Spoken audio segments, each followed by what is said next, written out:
Teach me how to kiss a guy. Ethan Miller forgot how to breathe.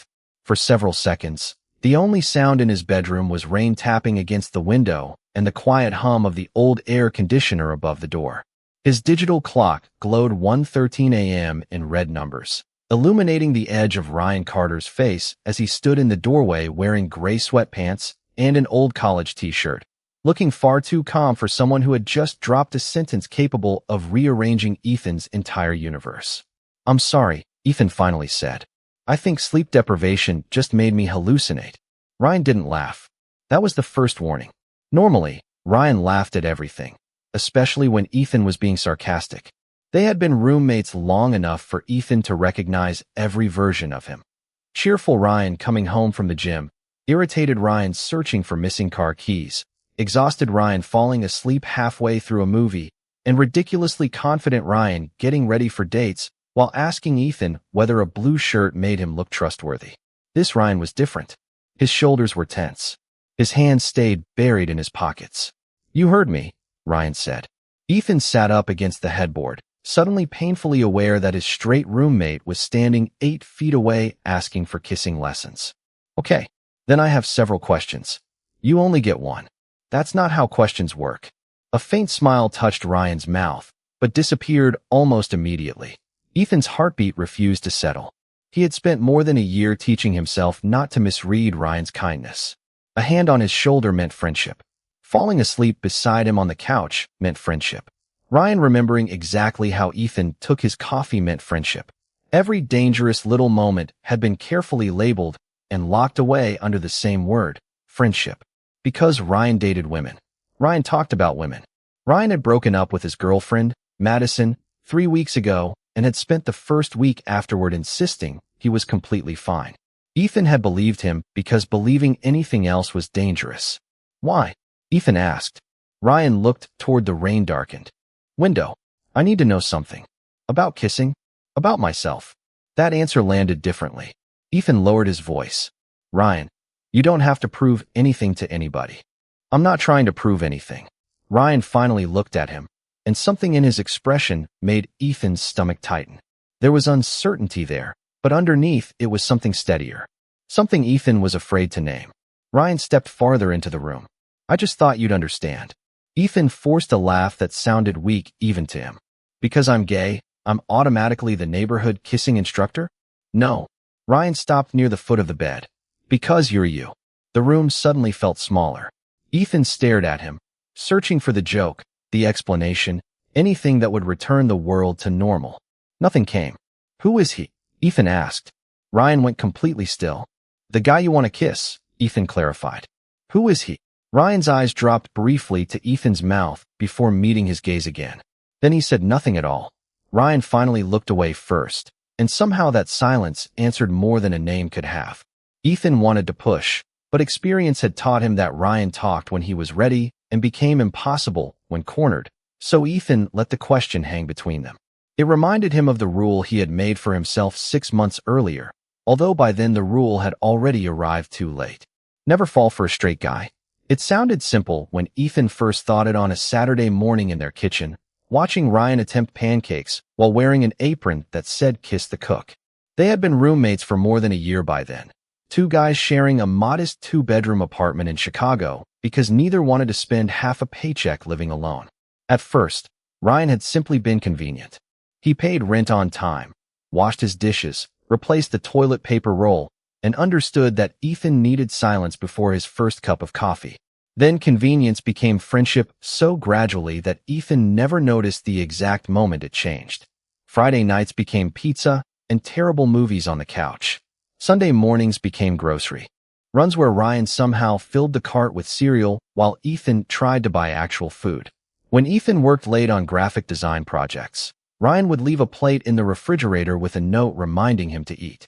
When Ryan came home frustrated after a bad day, he would drop onto Ethan's couch and talk until whatever bothered him seemed smaller.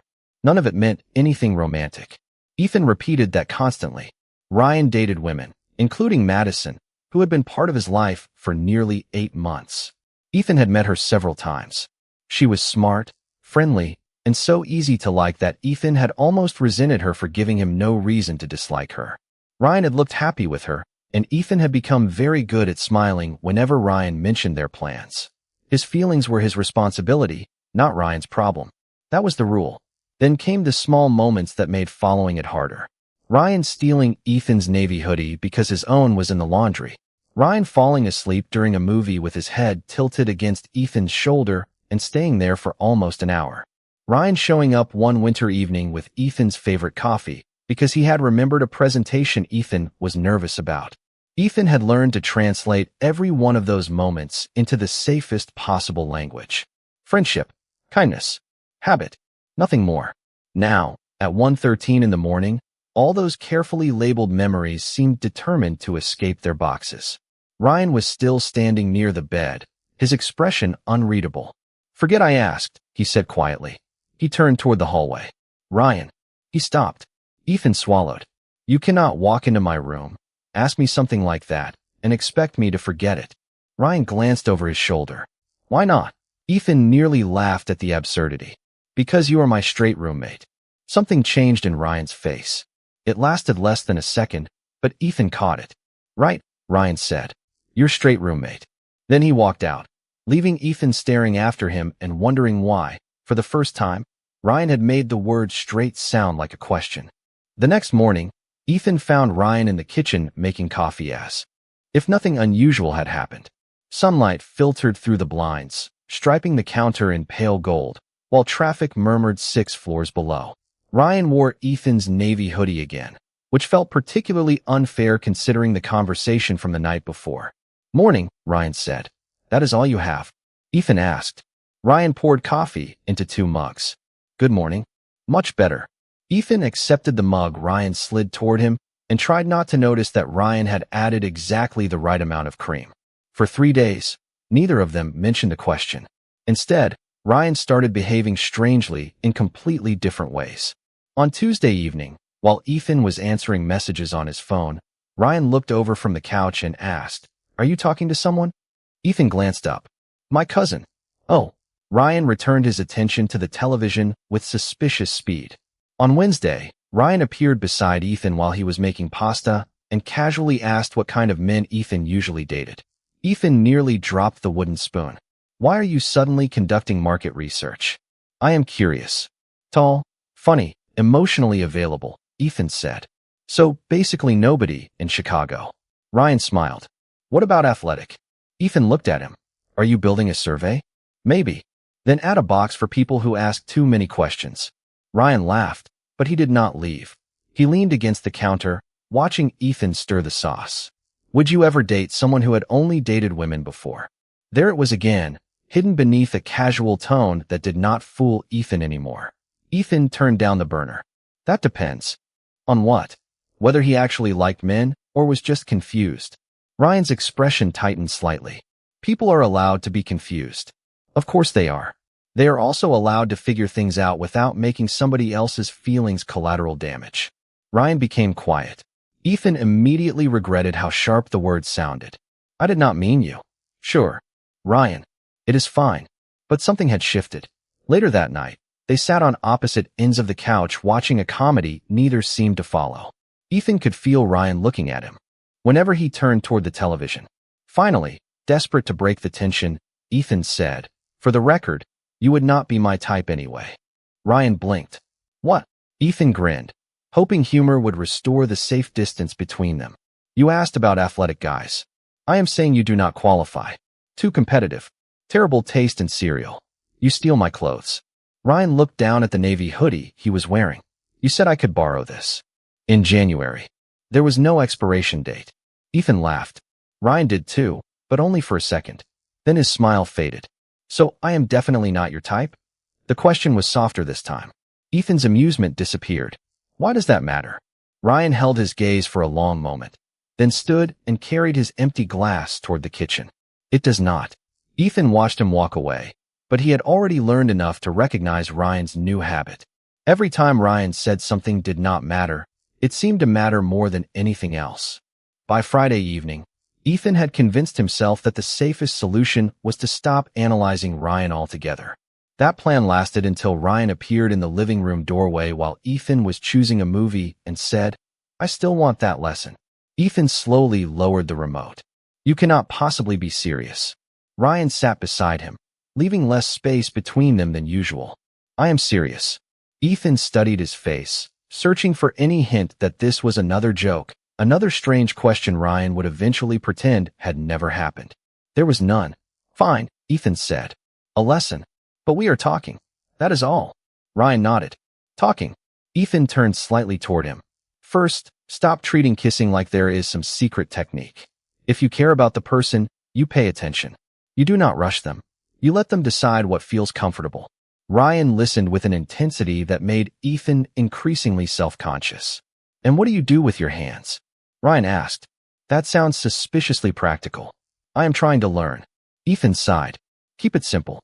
Maybe their shoulder. Maybe their hand. Nothing they have not invited. Ryan glanced at Ethan's hand resting on the couch cushion between them. Like this. He moved his hand closer, but stopped before touching him. Ethan looked down at the narrow space between their fingers. You ask first. Can I? Ethan's pulse stumbled. Ryan, you said to ask. I meant generally. I am practicing generally. Ethan should have moved away. Instead, he nodded once. Ryan rested his hand lightly over Ethan's. It was an ordinary gesture, almost absurdly innocent, yet Ethan became aware of everything at once. The refrigerator humming in the kitchen, the city lights beyond the windows, the warmth of Ryan's palm, and the fact that neither of them was watching the television anymore. Then what? Ryan asked quietly. You look at the person. Ryan did. Ethan immediately wished he had chosen different words. Not like that. Like what? Like you are waiting for something. Maybe I am. The answer emptied every clever response from Ethan's mind. Ryan shifted closer, slowly enough that Ethan could have stopped him. Their shoulders nearly touched. Ethan could see the uncertainty in Ryan's expression now, but he could also see determination. How close? Ryan asked. Ethan's voice came out quieter than intended. Close enough to know whether they want you closer. Ryan leaned in another inch. Ethan forgot the room around them. For one dangerous second, he thought Ryan might actually close the remaining distance. Then a phone vibrated against the coffee table. Ryan froze. The screen lit up with Madison's name. Ethan felt the moment collapse instantly. He pulled his hand away and stood. You should answer that. Ethan, wait. Lesson over. It is not what you think. Ethan forced a smile because anything else would reveal too much. I do not think anything. Ryan stood as well. That is obviously not true. Ethan picked up his water glass and headed toward the kitchen. You wanted to know how to kiss a guy? Now you know the basics. Behind him, Ryan's phone stopped vibrating. I was not asking about some random guy, Ryan said. Ethan stopped walking, but he did not turn around. His heart wanted to believe the sentence meant everything. His common sense warned him it might mean nothing. Then, figure out who you are asking about, Ethan said softly, before you ask me for another lesson. For the next week, Ethan did something he should have done months ago. He stopped waiting for Ryan to become an answer. He accepted a dinner invitation from Noah Bennett, a photographer he had met at a coffee shop near his office after Noah noticed the design sketches spread across Ethan's table and asked whether he worked in advertising. Noah was easy to talk to, openly gay, comfortably confident, and refreshingly uncomplicated. When he asked Ethan out, there was no mystery hidden inside the question. Ethan said yes. On Saturday evening, he stood in front of the bathroom mirror adjusting the collar of a dark green shirt when Ryan appeared in the doorway. You are dressed up. Ethan met his eyes through the mirror. Excellent observation. Where are you going? Dinner. Ryan waited. With? Ethan turned around. Noah. Ryan's expression remained neutral, but his fingers tightened around the coffee mug in his hand. Coffee shop, Noah? I did not realize you had assigned him a category. You mentioned him twice. You remembered? Ryan shrugged. Apparently. Ethan grabbed his jacket. Do not wait up. I was not planning to. Ryan's answer came too quickly. Dinner with Noah was good. Better than good, actually. They talked for nearly 2 hours over burgers and fries at a neighborhood restaurant, then walked several blocks along the river despite the chilly air. Noah made Ethan laugh without making him wonder what every smile meant. When Ethan returned home shortly after 11, the living room lights were still on. Ryan sat on the couch with a movie paused on the television. You waited up, Ethan said. I was watching something. Ethan glanced at the frozen screen. For 3 hours? Ryan ignored that. How was dinner? Good. Just good. Ethan removed his jacket. Really good. Something passed across Ryan's face before he looked back at the television. Are you seeing him again? Probably. That was fast. Ethan stopped. What is that supposed to mean? Nothing. There is that word again. Ryan exhaled and rubbed the back of his neck. Forget it. Ethan did not. Over the following days, Noah texted often. Ryan noticed every time Ethan smiled at his phone. On Wednesday, Noah met Ethan outside their building after work and they walked to a nearby taco place. Ryan happened to be returning from the gym when he saw them through the lobby windows. Noah greeted him warmly. Ryan was perfectly polite, which somehow felt colder than open irritation. Nice seeing you again, Noah said before he and Ethan left. Ryan nodded. Have fun. That night, Ethan returned to find Ryan in the kitchen washing a perfectly clean mug. You like him, Ryan said without turning around. Ethan placed his keys on the counter. He is nice. Nice. Yes, Ryan. Nice. Clear. Available. Ryan shut off the faucet. Available. Ethan immediately regretted the word, but he was tired of pretending. He knows what he wants. Ryan turned to face him. For once, he had no quick reply. Ethan walked toward his room, but Ryan's voice stopped him. And if I knew what I wanted? Ethan looked back. Ryan stood beneath the warm kitchen light. No teasing smile, no convenient joke, nowhere left to hide. Then maybe, Ethan said, you should stop making me guess. Ryan did not answer that night, and Ethan decided silence was an answer he could finally live with. 2 evenings later, Noah came upstairs after their third date because Ethan had promised to show him a poster design he had been complaining about over dinner. They sat at the kitchen table for 20 minutes, discussing colors and typography, while Ryan moved between the living room and kitchen with the restless energy of someone who had forgotten what he was looking for. Noah noticed. Ethan pretended not to. When Noah finally stood to leave, he smiled at Ethan near the apartment door. I had a good time tonight. Me too. Friday works. Noah gave Ethan a quick kiss on the cheek, warm and affectionate, then waved toward Ryan. Good night, Ryan. Ryan looked up from the couch. Good night. The door closed. Ethan had barely turned the lock when Ryan spoke. Do you actually like him?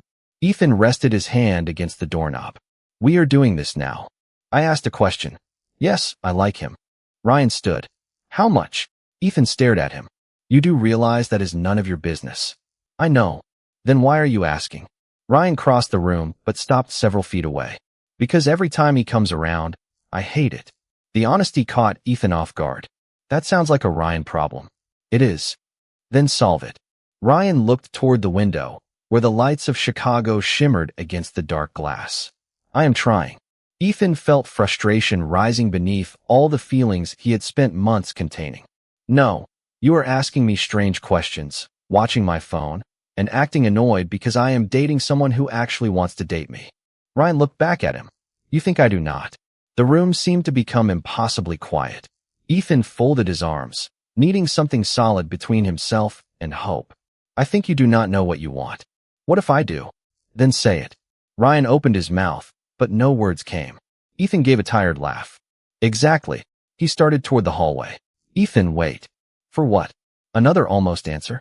For me to get this right. Ethan stopped, but kept his back to him. Ryan's voice softened. Madison called that night because she wanted to pick up some things she left here. That was all. Ethan closed his eyes. You do not owe me an explanation about Madison. Maybe I want to give you one. Why? Ryan was quiet for a moment. Because you pulled away when you saw her name. Ethan turned around. Of course I did. I am not going to stand between you and an ex-girlfriend while you experiment with questions you are afraid to answer. Ryan's expression changed. You think you are an experiment? What else am I supposed to think? You are supposed to think that I am terrified of saying the wrong thing and losing my best friend. Ethan's anger weakened, replaced by something more dangerous. Hope. Ryan. No. You wanted me to stop making you guess. Ryan took a breath. So here it is. I do not know what label fits me yet. I do not know how to explain why everything feels different now. But I know exactly what happens when Noah touches your shoulder or makes you laugh or stands at this door looking at you like he is a chance. Ethan's heartbeat quickened. And what happens? Ryan met his eyes. I wish I were the person you were looking at instead. Ethan had imagined hearing those words more times than he wanted to admit, but in every version inside his head, he had known what to say next. Reality left him standing by the apartment door with his thoughts scattered and Ryan watching him, as if one wrong answer could change everything. How long? Ethan finally asked. Ryan frowned. How long what? How long have you felt this way? Ryan looked down, then crossed to the kitchen table and pulled out a chair. Longer than I wanted to admit. Ethan followed, but remained standing.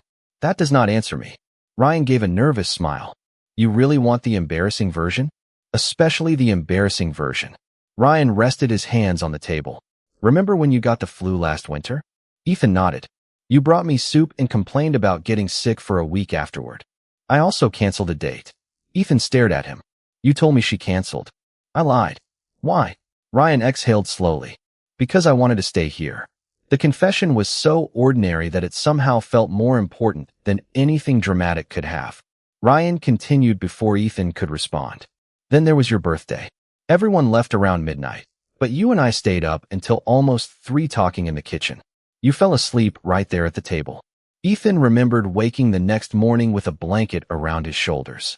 That was when I started realizing I was paying attention to things I had never paid attention to before. Like what? Whether you were home. Whether you were having a bad day. Whether you laughed harder at somebody else's jokes than mine. Ethan almost smiled. That sounds incredibly mature. I never claimed maturity. Ryan's smile disappeared. But it scared me. I had always assumed I understood myself. I had dated women. I had never questioned that part of my life. Then suddenly the person I wanted to come home to was you. Ethan pulled out the chair opposite him and sat down. Is that why you broke up with Madison? Partly. She noticed before I did. Ethan blinked. She noticed what? That I talked about you constantly. Ryan looked embarrassed now.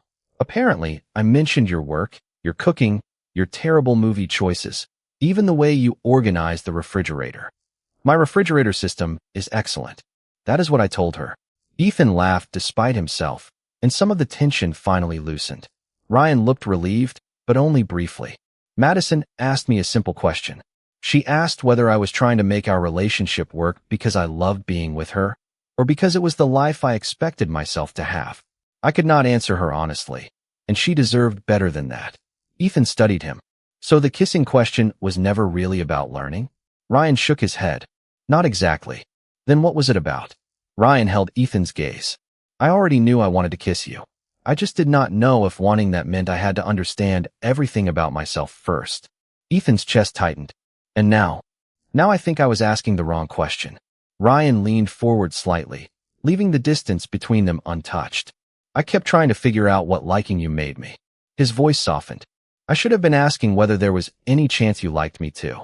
Ethan had waited more than a year for Ryan to ask that question, and somehow the answer was still not simple. Yes, he said. Ryan's expression changed instantly, hope appearing so openly that Ethan almost hated what he had to say next. But that does not mean I can do this. Ryan went still. Why not?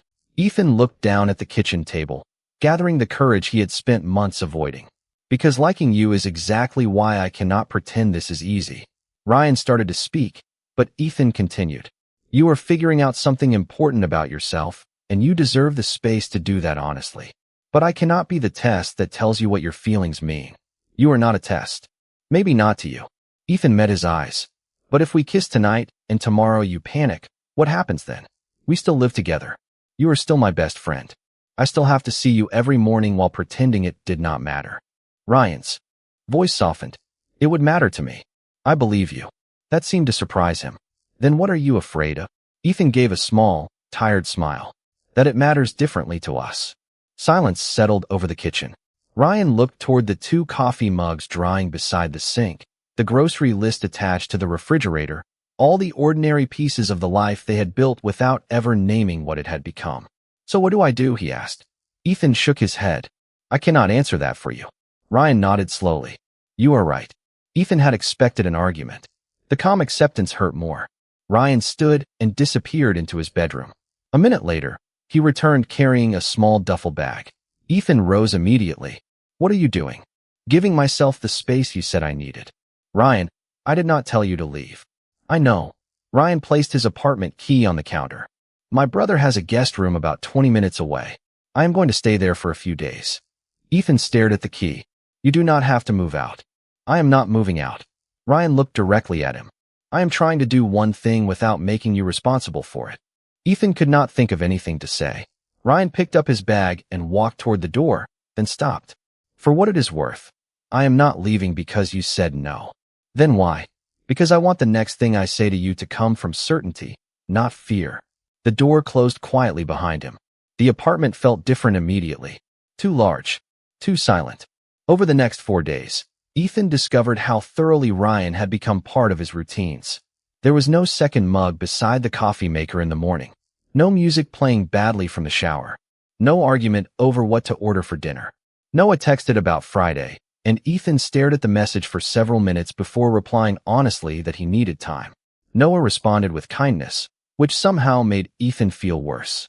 On the 4th evening, Ethan came home to an empty apartment and noticed Ryan's key still sitting exactly where he had left it.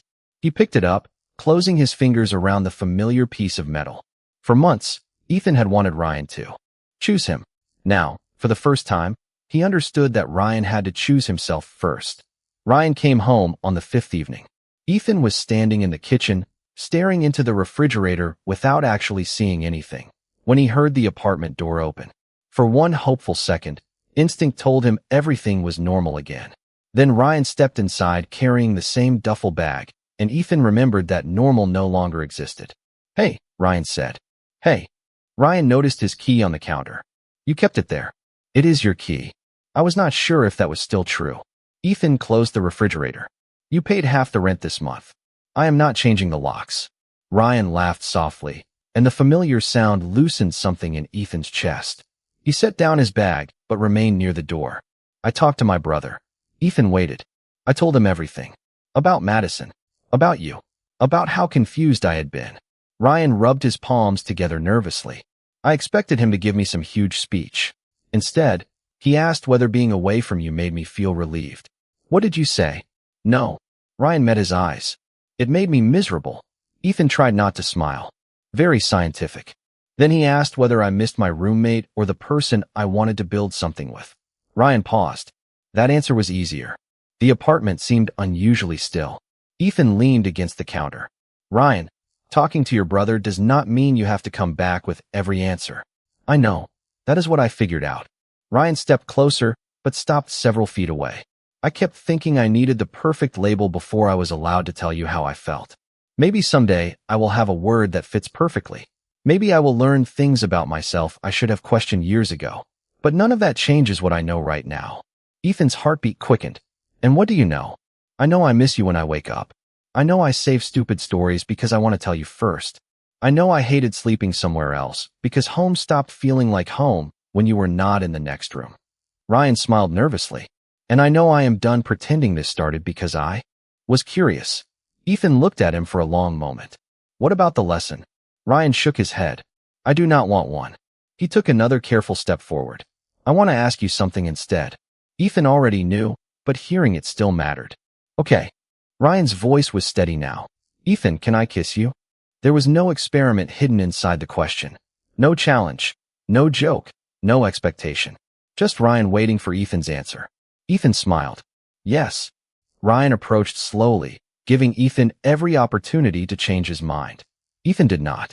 Their first kiss was brief and gentle, less like discovering something new and more like finally acknowledging something that had been quietly waiting between them for months. When they separated, Ryan looked almost surprised. Ethan laughed. "What? Nothing." Ryan smiled. "I just spent weeks making that much more complicated than necessary. That is one of your talents." 3 months later, the apartment looked almost exactly the same. Ryan still stole Ethan's navy hoodie. Ethan still organized the refrigerator in a system Ryan claimed nobody understood. Friday nights still meant pizza and bad movies. The difference appeared in smaller things. Ryan reached for Ethan's hand without hesitation. Ethan no longer had to translate every kind gesture into friendship before allowing himself to enjoy it. One Sunday morning, Ryan placed 2 mugs of coffee on the kitchen table and sat beside him. "Do you ever miss when we were just roommates?" Ethan considered the question with exaggerated seriousness. "Sometimes." Ryan looked offended. "Really?" Ethan picked up his coffee. "You were easier to ignore." Ryan laughed and leaned his shoulder against Ethan's. Outside, Chicago moved through another ordinary morning. Inside, Nothing about their life looked dramatic enough to become a great love story. Maybe that was why Ethan loved it. Ryan had once entered his room looking for instructions about who he might be. In the end, neither of them had needed a lesson. They had only needed enough honesty to stop being afraid of the answer.